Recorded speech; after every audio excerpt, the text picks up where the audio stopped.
Assalamualaikum warahmatullahi wabarakatuh. Pada kesempatan ini kita akan membahas tentang teori bilangan. Di sini dasar yang pada level dasar. Ya, jadi ada beberapa pengetahuan dasar tentang teori bilangan yang akan kita bahas pada kesempatan ini. Yang pertama yaitu himpunan bilangan dan sifat operasinya. Di sini kita bahas tentang pembagian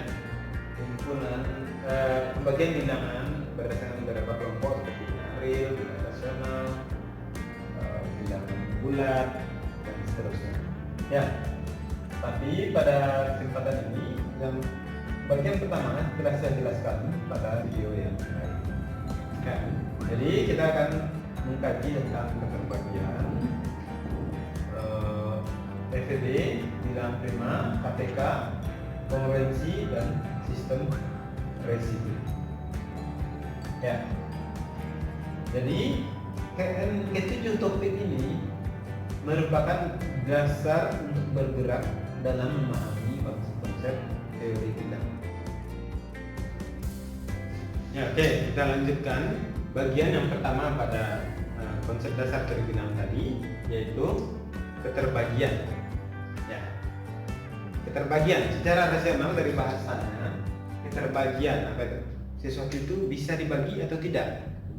Nah, itu yang akan kita bahas. Misalnya kita punya 10 kelereng, bisa nggak kita bagikan kepada 5 orang secara merata tentunya, gitu. Sama banyak gitu. Ya, dalam hal ini kalau saya katakan tadi, kalau kita punya 10 kelereng, bisa nggak kita bagikan kepada 3 orang sama banyak tanpa sisa? Ya, tentu kalau 10 kelereng kita bagikan kepada orang sama banyak tanpa sisa, tidak bisa. Kenapa? Karena dalam hal ini kelereng itu tidak mungkin kita pecah 3, artinya ada perbedaan. Ya, untuk itu istilah keterbagian merupakan suatu istilah yang baru di dalam kita anggap baru kalau kita baru belajar, baru dikenalkan dalam matematika. Kalau sesuatu yang baru dikenalkan, kita berikan suatu definisi. Ya, kita perhatikan definisi keterbagian. Ini sudah saya tuliskan. Misalkan A bilangan tak nol. Jadi kita tidak bisa membagikan kepada 0 orang. Tidak bisa membagikan kepada 0. Gimana caranya membagikan kepada 0? Tidak bisa. Jadi misalkan A bilangan bulat yang tak 0 dan B bilangan bulat. Ya, A dikatakan membagi B, A membagi B. Ya, ingat ya, A yang membagi B, A membagi B. Jika terdapat bilangan bulat K, ingat K ini adalah bilangan bulat. Yang penting bilangan bulat, boleh positif, boleh negatif, boleh 0, yang penting bulat. Sehingga B sama dengan A dikali K. Ya, kalau untuk penyimbolannya, A membagi B ditulis dengan A membagi B. A garis lurus B. A-nya agak ke atas sedikit, B-nya agak ke bawah, tidak sejajar. Ya, tidak sejajar. Sama juga dengan dan untuk A tidak membagi B, itu juga A-nya agak ke atas sedikit, B-nya ke bawah, tidak sejajar. Tapi ini dicoret. A tidak membagi B, ini A membagi B. Ya, ini juga bisa baca A faktor dari B atau apa lagi ya? A faktor dari B atau B kelipatan dari A. Nah, sekarang kita lihat contoh-contohnya. Contoh yang pertama misalnya 4 membagi 12. 4 membagi 12. 4 membagi 12. Kenapa? Ya, itu kenapa? Kenapa 4 membagi 12? Ya, pokoknya 4 bagi 12, tidak bisa seperti itu. Ya, karena kita sudah punya definisi. Jadi kita rujuk ke definisi. 4 bagi 12, ya, karena kita lihat definisi, terdapat bilangan bulat K sama B sama dengan AK, berarti karena 12 sama dengan 4 dikali 3. Berarti dalam hal ini yang terdapat bilangan bulat K-nya itu yang 3 ini. Ya, kita lihat contoh lainnya. Apakah 3 membagi negatif 9? Apakah 3 membagi negatif 9? Ya atau tidak? Jawabannya ya, karena 9, negatif 9 sama dengan 3 dikali negatif 3. Berarti yang menjadi K-nya mana di sini? Negatif 3. Negatif 9 sama 3 kali K. Oke, kita lanjutkan. Bagi contohnya. Apakah negatif 4 membagi 8? Membagi 8. Oke. Jawabannya tentu ya, karena apa alasannya? 8 sama dengan negatif 4 dikali negatif 2. Jadi tidak. Ya. Apa contohnya lagi? Kita buat contoh-contoh yang berbeda dari sebelumnya, yaitu misalnya negatif 2 membagi negatif 16. Jawabannya ya, karena negatif 16 sama dengan negatif 2 dikali 8. Ingat ya, negatif 2 dikali 8. Ya. Selanjutnya negatif 4 membagi 0. Negatif 4 membagi 0, iya atau tidak? Negatif 4 bagi 0. Ya, oke, negatif 4 bagi 0, ya atau tidak? Jawabannya ya. Kenapa ya? Nah, ini kita highlight. Ya, karena ya ini 16, ini 16, berarti di sini kita tulis 0, kami di sini 0. 0 sama dengan negatif 4, ini negatif 4 dikali 0. Jadi K-nya 0 itu sendiri, boleh saja tidak ada larangan. K-nya itu 0 itu sendiri. Dalam hal ini 0 merupakan bilangan yang menjadi kelipatan dari semua bilangan lain. Jadi 0 atau semua bilangan bulat membagi 0. Semua bilangan bulat yang tak 0 membagi 0. Tapi kalau 0 membagi 0 itu tidak didefinisikan atau tidak benar, ya, tidak didefinisikan. 0 membagi 0. Tidak ada orang membahas 0 dibagi 0 itu tidak didefinisikan. Ya. Bagaimana dengan 1? 1 tentu membagi semua bilangan bulat. 1 membagi A. Iya. Asalkan A-nya bilang bulat. Nah, ingat di sini A-nya bilang bulat karena A sama dengan 1 dikali A. Jadi K-nya sama dengan A itu sendiri. Ya. Jadi dengan demikian kita sudah melihat berbagai contoh yang cukup bervariatif tentang konsep keterbagian. Ya, oke, kita lanjutkan dengan sifat-sifat keterbagian. Bagaimana sifat-sifat keterbagian? Nah, ini yang justru akan sering kita temui dalam mengerjakan operasi-operasi matematika. Ya. Yang pertama, jika A membagi B dan B membagi C, maka A membagi C. Ini bisa dikatakan dengan sifat transitif. Gitu. Ya, A membagi B, B membagi C, maka A membagi C. Ya. Kita lihat dari contoh angka. Nanti salah satu dari yang 5 ini kita buktikan secara umum. Tapi kalau untuk sementara kita lihat aja dari dalam bentuk angka dulu. Nomor 1 itu misalnya 2 membagi 4. Nah, 4 membagi 8. Nah, dari sini kan kita tahu kalau 2 membagi 8. Ini benar. Tapi kalau pembuktian nggak boleh ya pakai contoh. Ini untuk meningkatkan pemahaman saja. Ya, ini untuk yang pertama. Untuk yang kedua, A membagi B, A membagi B, dan A membagi B tambah C, maka A membagi C. Nah, ini susah memberikan itu. Makanya kita tidak dapat memberikan, tidak boleh memberikan contoh yang gitu ya. Ini kita contohkan saja misalnya 3 membagi 9, kemudian 3 membagi misalnya 15. 15 itu sama dengan, ini bisa tulis dengan 3 membagi 9 ditambah 6. Berarti maka kalau menurut aturan di atas 3-nya membagi 6. Ya benar ya, 3 membagi 6 benar. Ini cross check saja. Ya.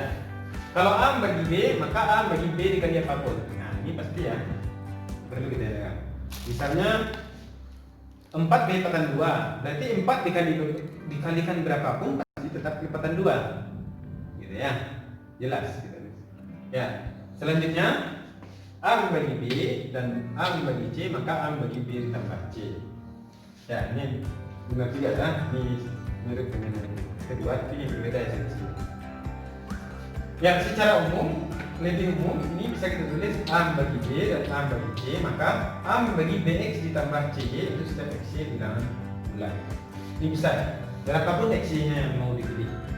Kita letakkan misalnya 2 membagi 4, 2 membagi 8. Berarti kita bisa buat 2 membagi 4 dikali X ditambah 8 dikali Y.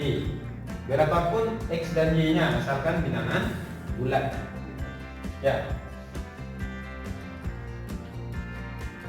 Yang terakhir, kalau B nya positif, A bagi B, maka A itu pasti di bawah B. Ya. Ya, misalnya kalau kita punya, kalau di sini bahasanya kalau karena B nya positif, berarti bisa kita ilustrasikan ke hal yang nyata, gitu ya. Kalau dalam kata kalau negatif baru kita agak susah dengan, kalau positif agak mudah. Misalnya B nya 10. Nah, misalnya B nya 10, kita punya 10 kelereng. 10 kelereng ini mau kita bagikan kepada teman kita secara merata. Ya, tentu tidak mungkin kita bisa membagikan 10 kelereng kepada 11 teman secara merata. Tidak mungkin kan? Tapi kalau kepada 10 teman masih mungkin, makanya A kecil sama B. Ya, tidak mungkin kita membagikan 10 permen itu 10 permen 10 kelereng itu kepada 12 teman misalnya. Tidak mungkin. Gimana? Kalau merata kan syaratnya tadi. Ya. Jadi seperti itu kira-kira. Ya, sifat dari keterbagian. Ya, terus sekarang kita bahas secara matematik. Nah, kita punya definisi, kita punya sifat. Ya, masa sifat ini, apakah sifat ini berlaku umum? Apakah sifat ini semua sifat ini berlaku umum? Jawabannya tentu iya ya, karena ini sudah sifat-sifat yang sudah dituliskan orang sejak zaman dahulu kala. Saya ceritakan lagi, gitu. Ya, tapi semua sifat ini harus kita buktikan dengan menggunakan definisi. Ya, di sini kita lihat bukti untuk salah satu dari kelima sifat ini. Itu dalam hal ini saya pilih yang dimerahkan ini saja. Ya, oke, kita lihat buktinya. Definisi sengaja tidak saya hapus untuk melihat kembali ya. Berarti kita buat di sini. Misalkan A, B, C bilangan bulat. Ya, misalkan A, B, C bilangan bulat. Berarti kita punya dengan aturan yang kita miliki, A, B, C bilangan bulat dengan A membagi B dan A membagi C. Nah, itu yang diketahui kan, ini yang diketahui. Jika A membagi B dan A membagi C, maka ini. Yang akan kita buktikan yang makanya ini, bagaimana caranya? Nah, kita tulis arti dari ini dulu. Seperti itu kalau kita membuktikan apa artinya? Artinya itu berdasarkan definisi, gitu. Berarti misalkan A, B, C bilangan bulat, A membagi B artinya, ya kita tulis artinya dulu. Perhatikan. A membagi B berarti ada K bilangan bulat sehingga B sama dengan A dikali K. Senada dengan ini, A membagi C berarti ada bilangan bulat lain, tidak mungkin K pula. Kalau K pula itu sama B nya dengan C. Nah, jadi kita harus pilih simbol lain, misalnya B elemen Z sehingga C sama dengan A dikali B. Ya, C sama dengan A dikali P. Ya, karena di sini untuk XY bilangan bulat. Ya, selanjutnya perlu kita lihat Kita misalkan XY itu bilang bulat. Berarti XY ini bilang bulat yang lain pula selain dari ABC. Karena di sini kan aturannya berapapun XY ini selalu benar. Ya. Nah, maka kita buat penjumlahan ini langsung. BX ditambah CY. BX ditambah CY. Kenapa harus BX tambah CY yang kita tambahkan? Ya, karena itu yang akan kita tuju. Kita tuju A membagi BX tambah CY. Artinya kita harus membuat BX tambah CY sama dengan A dikali sesuatu. Nah, jadi ada tujuannya menuliskan BX tambah CY sama dengan tadi B-nya AK, berarti AK X ditambah AB Y. Ya. Ini bisa kita tulis dengan sama dengan AKX ditambah ABY, sifat asosiatif. Kemudian di sini sama-sama ada A, bisa kita pakai sifat distributif. Ya, sifat distributif A dalam kurung KX ditambah BY sama dengan ya, berarti sudah sama dengan A dikali sesuatu. Karena K, X, PY bilang bulat, berarti ini bilang bulat. Nah, dari sini jadi A itu membagi BX ditambah CY. Ya, jadi seperti itu konsep dasar dari keterbagian ini. Oke.